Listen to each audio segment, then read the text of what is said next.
Soruşurlar ki kimin gitti, yarın gitti, canım gitti.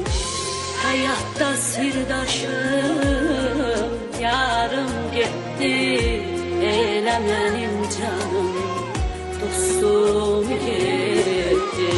Ötsə aylar, ötsə illər, nəysə də bu fəsirlər. Güldən başqa hədiyyəm yox sənə. Yerinə gətirmişəm sənə güllər. Can dostum, ürək dostum, hər dərdimi bilən dostum.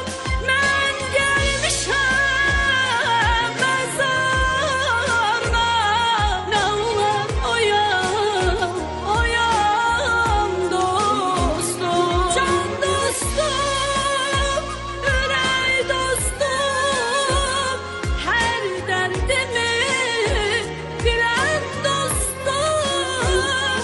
Mən gəlmişəm məzarına, yalvarıram oyan dostum.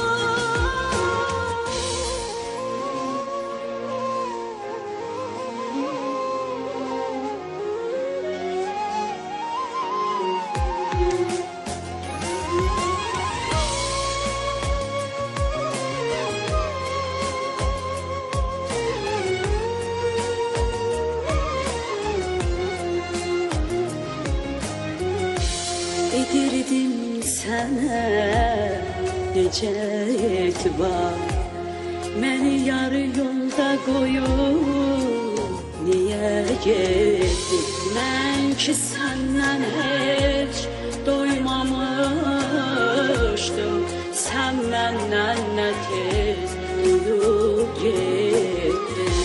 Çoxu unut deyir mənə, daha getdi dönməyəcək.